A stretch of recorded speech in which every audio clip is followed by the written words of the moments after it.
Good evening.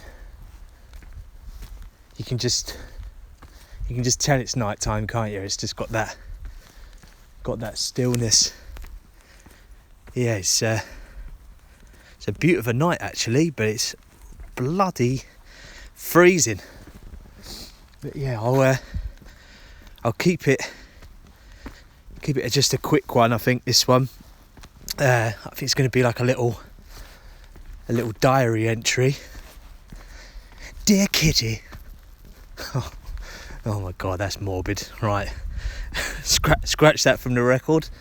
Anyway, it is the evening of the 5th of November, and right on cue is a bit of traffic ambience that I set up there to let you know this is on the corner of Tidbits Shore Lane, walking down towards Whiteleaf, just to get some nice hill steps in.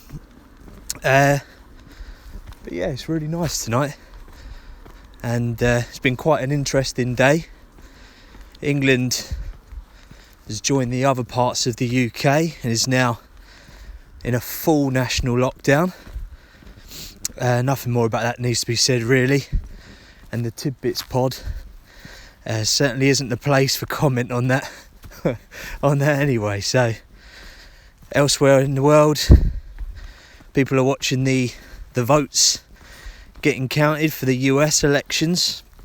For those guys, it's both unprecedented and unprecedented times. Bit of fun, isn't it? Yeah, the reason I'm recording this is not to chime in on the commentary about their election. I mean, quite frankly, I haven't really been paying attention, but actually it's weird, isn't it, how people outside of the US are following, they follow it so closely. I can't remember any of my friends being, putting so much passion and effort into like Russian politics or Indian or Chinese or, just politics in general actually. I mean, slow down, son. Yeah, if you're from the US, like fair play, pay attention, or even Canada or Mexico, being their neighbours, that's the thing. But the rest of you guys just going on and on about US politics, chill your bloody beans, lads. Just because the US speaks English and that's where that's where a lot of music and films come from, it doesn't mean that their election's any more important than any other. It's like people tuning in as if politics is like bloody Pop Idol. I mean, Pop Idol's the most up-to-date reference I have. Yeah, bloody hell, right. So what I actually wanted to bring to people's attention, it was a song. I actually heard it yesterday because it was recommended through Spotify. They give you a recommended list, and it does link to US politics, and that's why I brought that up.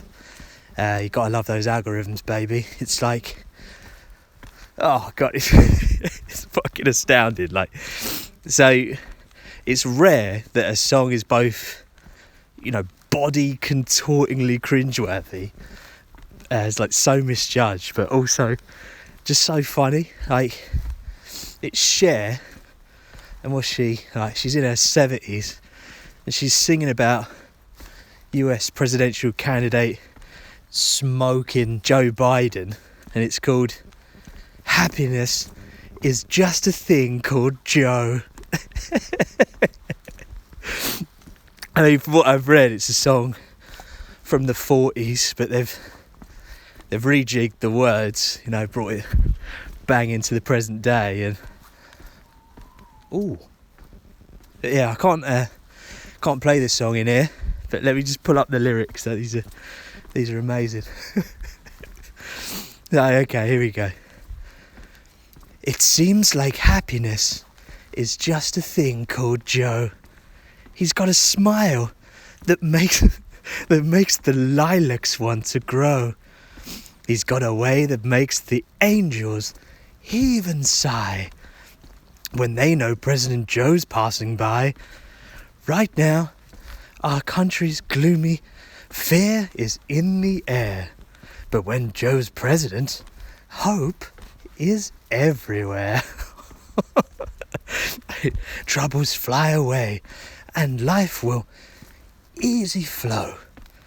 Joe will keep us safe, and that's all we need to know. Seems like happiness is just a thing called Joe. Sometimes there seems no end to misery and despair. But when Joe smiles at us, compassion fills the air. Troubles fly away, and life is easy flow. Joe will keep us safe, and that's all we need to know. Seems like happiness is just a thing called Joe. President Joe, President Joe, President Joe. Oh God, I mean, it's so bad.